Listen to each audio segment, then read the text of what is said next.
안녕하세요. 뉴스반장입니다. 다음 달 2일로 예정된 부산, 울산, 경남 일명 부울경 지역 경선을 앞두고 24일 오후 부산 KBS에서 진행된 더불어민주당 대선 경선 TV 토론회에서 이재명 대 이낙연, 추미애 대 이낙연 후보가 맞붙었습니다. 일명 명락대전, 추낙대전이 폭발한 건데요. 시종일관 대장동 개발 의혹을 물고 늘어진 이낙연 후보는 이재명 후보에게도 추미애 후보에게도 논리와 팩트에서 밀리며 되로 주고 말로 받아가는 못볼 꼴을 보여주고 말았습니다. 이제는 미천도 다 떨어져가는 듯한데요. 오로지 네거티브, 오로지 상대방을 흠집내고 상처 줌으로써 생기는 반사이익으로 시종일관 여기까지 온 건데 아쉽지만 그는 여기까지인 듯합니다. 이재명 후보와 이낙연 후보의 충돌 수위가 지난 모든 TV 토론을 통틀어 가장 격렬했습니다. 특히 정치권과 법조계를 삼켰다고 이낙연 후보가 주장하는 대장동 개발 특혜 의혹을 두고서인데요. 토론의 전반부에 부울경 관련 공약을 발표할 때까지만 해도 5명의 후보가 대동소이한 지역 공약을 소개하는 등 화기애애한 분위기를 연출하기도 했습니다. 하지만 후반부 주도권 토론이 시작되자마자 분위기가 급 반전됐는데요. 마치 사냥감을 기다려온 하이에나 같은 모습을 보여주기 시작했습니다. 누가요? 이낙연 후보가요. 먼저 주도권을 얻은 이낙연 후보는 대장동 의혹에 대해 함께 문제를 제기해온 박용진 의원에게 질문하며 분위기를 잡았는데요. 일명 돌려까기, 직접 질문을 피하면서 박용진 후보를 이용해 자신이 할 말을 대신하게 한 거죠. 대장동 화천대유입니까? 그 작은 기업의 변호인단에 김수남 전 검찰총장도 포함됐다는 보도가 최근에 나왔습니다. 권순일 전 대법관, 박영수 전 특검, 김수남 전 검찰총장. 그래서 일부에서는 최대 로펌도 그 정도는 아닐 것이다 라는 말도 있고 최대 기업도 그 정도 변호인단은 구성을 못할 것이다 이런 얘기도 있습니다. 세 가지를 여쭙겠습니다. 첫째는 어떻게 그게 가능했을까? 혹시 짐작 가는 것 있으면 말씀해 주시고요. 두 번째는 도대체 무엇을 방어하려고 그렇게 호화 멤버 변호인단을 꾸렸을까? 세 번째 더 심각한 것은 우리가 꿈꾸었던 법치주의가 특검, 검찰총장, 대법관 이런 분들이 뭔가 좀 범죄적인 어떤 것을 보호하기 위해서 그렇게 많이 몰리는 것, 그것이 우리가 꿈꿨던 대한민국인가? 이낙연 후보가 검찰청장, 특검, 대법관 이런 분들이 범죄적인 어떤 것을 보호하기 위해 몰리는 게 우리가 꿈꾸는 대한민국이냐고 묻자 박 의원은 힘있고 빽 있는 사람만 큰소리치고 부동산으로 불로소득을 얻는 것을 없애기 위한 정책 설계에 다 같이 머리를 모으자고 답했습니다. 이어 이낙연 후보의 이빨은 이 지사를 향했는데요.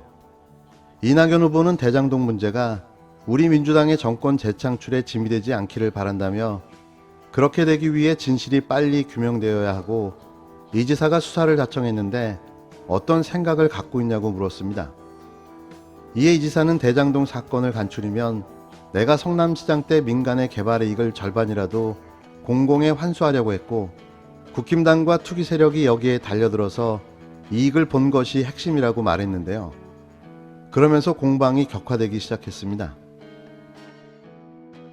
간추려보면 간단합니다.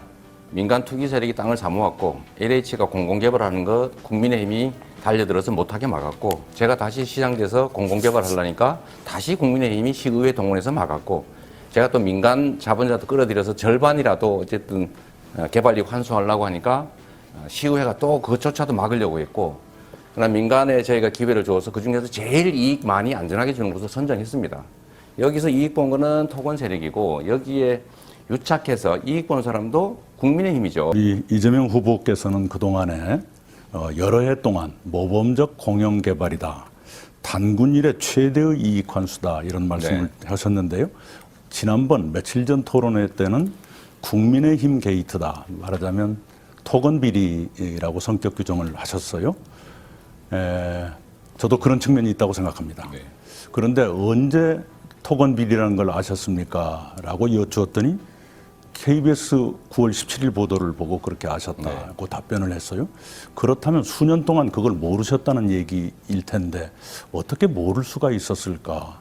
몰랐다면 그것은 어떻게 우리 국민들이 해석해야 하는가? 그런 문제가 생길 것 같아요. 네, 시간을 좀 주시면 좋을 것 같은데요. 자, 이게 원래 토건 세력들이 그 땅 일대를 다 사놨습니다. 근데 LH가 하니까 못하게 국민의힘이 막아서 민간 개발하게 되는데 제가 그걸 못하게 막은 거죠. 지금 후보님께서도 개발 이익을 50%까지는 환수하자 이렇게 주장하시잖아요. 네, 민간 개발일 경우. 그 주장이 없는, 그 법이 없는 상태에서도 저는 민간 개발이라고 하는 제3의 방법을 찾아서 공공 개발 불가능하고 막아서 민간 개발은 할 수 없고 그래서 민간 자본으로 확실하게 이익을 챙겨서 시의 이익을 확보하는 걸 했는데 그게 이미 당시에 70%가 넘었단 예. 말이에요. 그러면 예. 잘한 거 아닙니까? 아니, 잘했냐 못했냐를 제가 여쭙는 것이 아니고 그러니까 그 답변을 아니 잠깐만요. 지금 주시죠. 똑같은 네. 질문을 드릴게요. 답변 시간 드릴게요. 그러니까 국민의힘 게이트다 또는 토건 비리다라는 것을 9월 17일에 아셨다 그랬는데 그 이전에 어떻게 모를 수 있었느냐 이걸 여쭙는 것입니다. 최초에 이 땅을 매입했던 토건 세력들은 구속되면서 다 사라진 줄 알았습니다. 공중분해된 줄 알았는데 나중에 보니까 우리가 금융기관의 사업 신청을 받았지 않습니까? 그 3개 컨소시엄 중에 이 사람들이 일부 끼어 있었던 거죠. 이 사람들은 금융기관 뒤에 숨어 있었던 건데 대유화천이라는 그것을 이름으로 17일에 저는 그때 알았다고 당시에 말이죠? 몰랐고 KBS 보도 보고 이낙연 후보는 시종일관 대장동 의혹을 언제 알았는지를 추궁하며 왜 이런 의혹을 미리 알지 못했는가라며 도의적 책임이 있음을 강조했습니다.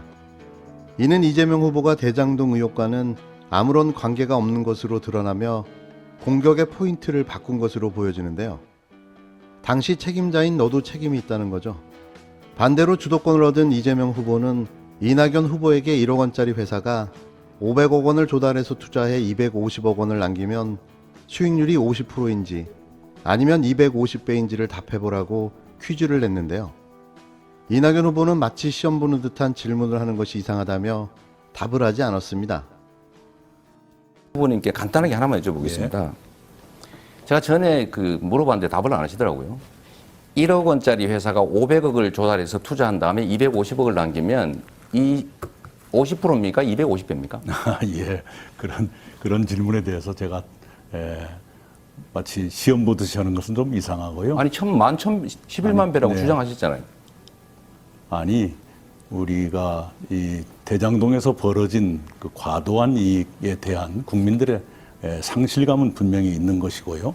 그에 대해서 성의 있게 설명해 드리시면 되는 것이지요. 네, 우리끼리 사실- 티격태격하는 것은 옳지 않다고 생각합니다. 아니 그러니까 최소한 법대 나오셨잖아요. 1억 원짜리 자본금 회사가 500억 투자해서 250억 남으면 이게 250배냐 50%냐 0.5배냐는 그 정도는 알 수 있는데 11,000배다. 이게 250배라고 본인이 주장하셨지 않습니까? 11,000배라는 말을 11만 배라고 그러셨죠. 그런 말 5천만 원짜리 회사가 뭐 얼마를 벌었으니 1,100배라는 얘기는 제가 했는데요. 그렇지 그게 않죠. 그 말 아닙니까? 아닙니다. 네, 그렇지 않고요. 제가 다른 질문 간단히 거듭 부탁드리겠습니다. 말씀드리지만 네. 네, 인간이 과도한 이익을 본 것, 더구나 공영개발에 제가 민간한 질문하겠습니다. 주도권을 가져가시겠습니다. 네, 제가 답변 시간은 보장되는. 당황한 이낙연 후보는 정확한 답변 대신 웅얼거리며 답변을 마쳤는데요. 점점 본인도 이게 아닌데라는 생각을 갖는 듯 했습니다. 이재명 후보는 화두를 이낙연 후보의 대표 공약인 신복지로 바꿔서 다시 질문 공세를 펼쳤는데요. 이게 이낙연 후보님 저한테 기본소득 재원 말씀 많이 하셨는데요. 이낙연 후보님 그 공약에 보면 18세까지 월 10만 원, 120만 원씩 지급한다. 5세까지 월 100만 원씩 지급한다. 이 계산했더니요. 5년 지나면은 32조 원 들더라고요, 연간. 이거 재원 어떻게 마련하실 겁니까? 네, 제가 여러 번 말씀드렸는데요. 전 국민에게 매달 8만 원씩 주기 위해서 60조 마련해야 되겠다. 그것보다는 더 현실적이라고 생각합니다. 네, 좋습니다. 그러면 그 18세까지 지급하고 5세까지 100만 원 지급할 때 왜 부자는 빼지 않으십니까? 원래 가난한 사람 더 두텁게 지원하셔야 되는 거 아닌가요? 후보님의 아동수당 신념이 개념하고 같습니다. 그것은 수당이라고 말하지 그것을 기본소득이라고 아니, 말하지는 않습니다. 뭐 이름을 뭐로 한들 간에 아니요. 가난한 사람을 더 많이 주면 되는데 왜 부자한테까지 주냐 그 말이죠. 아니 후보님의 질문을 한번 다시 해본 거예요. 제가. 아니요. 네, 그래서 지금 아동수당을 그렇게 하고 있지 않습니까? 아동수당을 확대한 개념으로서 하는 것이고 그것이 바로 기본소득인 것처럼 말씀하신 것은 굉장히 개념의 호도가 있었다. 아니 제가 말씀드리는 그 말씀을 드리는 것은 것입니다. 부자는 빼자, 가난한 사람 더 많이 주자고 후보님의 신념이지 않습니까? 선별 아니죠. 지원이. 모든 것을 다 그렇다는 것은 아닙니다. 그러면 청년에 대한 기본소득은 반대하시면서 아동에 대해서는 왜 차별 없이 청년에 지급하십니까? 대한 기본소득이란 용어를 붙이는 것을 반대합니다. 청년 아니 수당이 그러면 있을 수 정책 있다고 자체는 생각합니다. 창성하십니까? 청년 수당이 있을 수 있다고 생각합니다. 단 대상은 어떻게 할 것이냐, 그 논의의 여지가. 그는 이낙연 후보의 공약을 보면 5세까지는 월 100만 원, 18세까지는 월 10만 원씩 지급한다는 내용이 있는데 왜 가난한 사람에게 더 많이 주지 않고 부자한테까지 주냐고 물었습니다. 이는 지난달 11일 TV 토론 때 이낙연 후보가 이재명 후보의 기본소득 정책을 비판하면서 영화 기생충의 이성균 역과 송강호 역에게 똑같은 월 8만 원을 주는 게 정의냐 아니면 송강호에게 더 주는 게 낫냐고 물은 것에 대한 반격이었는데요. 이에 대해 이낙연 후보는 아동수당의 개념을 확대한 것인데 그걸 기본소득처럼 말하는 것은 굉장한 개념의 호도라고 맞받아쳤습니다. 이재명 후보는 이름이 무엇이든 부자는 빼고 가난한 사람을 더 많이 주자는 게 이낙연 후보의 신념이 아니냐며 이낙연 후보가 했던 질문을 다시 해본 것이라고 말했는데요. 그러자 이낙연 후보는 모든 것을 다 그렇게 해야 하는 것은 아니라고 옹색한 변명을 내놓으며 또 웅얼거렸습니다. 이재명 후보와 이낙연 후보의 공방이 격해지자 스튜디오에서 이 둘 사이에 앉아있던 박용진 후보는 내가 가운데 껴있는데 지금 아주 사늘하다고 말할 정도였는데요. 이어진 추미애 후보와 이낙연 후보의 추낙 대전도 역시 뜨거웠습니다. 추미애 후보는 이낙연 후보에게 4.7 재보궐선거 참패 뒤 초선오인이 조국 사태와 추미애 윤석열 갈등 때문에 패했다는 성명을 발표했는데 그 뒤에 이낙연 후보가 있었다는 일부 보도가 있었다고 물었는데요. 이낙연 후보는 그런 얘기는 처음 들었다며 그분들 중 다수가 이재명 후보를 돕고 있다고 말했습니다. 두 사람은 검찰 개혁을 두고 공방을 주고받다가 문재인 대통령을 거론하기도 했는데요. 물론 이낙연 후보의 물귀신 작전의 일환이었는데 모든 책임이 추미애 후보에게 있다는 의미인 거죠. 당신의 잘못으로 대통령까지 사과했다. 일명 독박 프레임을 씌우려 한 건데요. 끝까지 꼴불견이었습니다.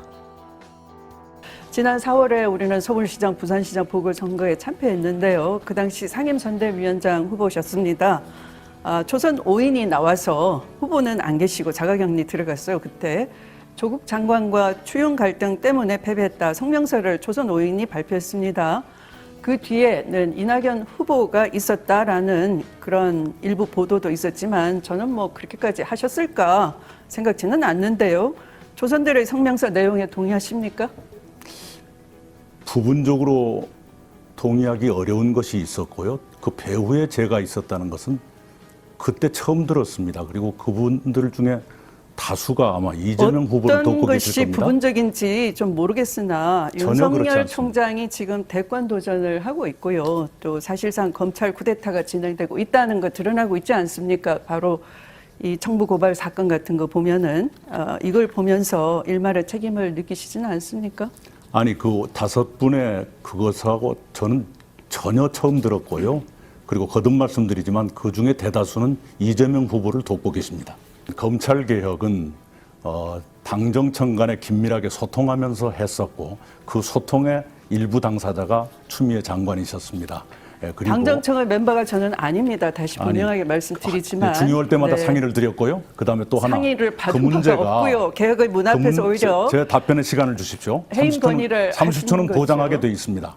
그 문제를 추미애 후보께서 잘못 따라서 대통령이 사과까지 했습니다. 그 문제에 대해서는 추 장관께서 미안하게 생각해야 합니다. 대통령이 사과하신 건 그 부분이 아닌 거죠. 아닙니다. 그건 오히려 이렇게 연장선상에 있었던 것이죠. 지금처럼 윤석열의 논리로 저를 공격하시고 그렇지 않습니다. 국민의힘 논리로 대장동 사건을 공격하시니까 지금 어떻습니까? 전부 이 청부 고발 사건, 국기문란 사건은 뒤로 퇴장을 하고 이처럼 이 대장동 사건이 엄청나게 이렇게 이 언론에 증폭을 하고 있어요. 사안의 본질이 이렇게 엄청난 사건을 뒤로 퇴장시킨 책임은 답변 시간 주십시오. 네, 후보에게 있는 것 같습니다. 답변 시간 주십시오. 네. 제가 대장금 프로젝트를 설계를 했습니까? 결재를 했습니까? 유동규 임명을 했습니까? 그리고 국민의힘 게이트라고 추미애 후보께서 물으신다면 국민의힘을 공격하세요. 왜 저를 공격하십니까? 후보님 때문에 잘못된 지금 문화고요. 그건 호남에서 옳지가 않습니다. 투표율이 그렇지가 최저로 않습니다. 떨어졌어요. 사실과 역대 다릅니다. 최저입니다. 추미애 후보는 이낙연 후보가 대장동 사건을 엄청나게 증폭시켜 윤석열 고발 사주 의혹을 뒤로 퇴장시켰다고 지적하자 이낙연 후보는 내가 대장동 프로젝트를 설계했나, 결재를 했나, 유동규 전 경기관광공사 사장을 임명했냐고 되물으며 발끈했는데요. 그는 자신이 뭘 잘못하고 있는지조차 인식하지 못하고 있었습니다. 부울경 지역의 대의원, 권리당원의 경선 투표는 오는 28일부터 닷새간 진행되는데요. 부울경의 대의원은 1935명, 권리당원은 6만 70명으로 전국의 8.61% 비중입니다. 결과는 다음 달 2일 공개되는데요. 급속도로 무너져가는 이낙연 후보. 호남 경선 결과가 발표되는 오늘이 아마도 그의 마지막 날이 되지 않을까 싶습니다.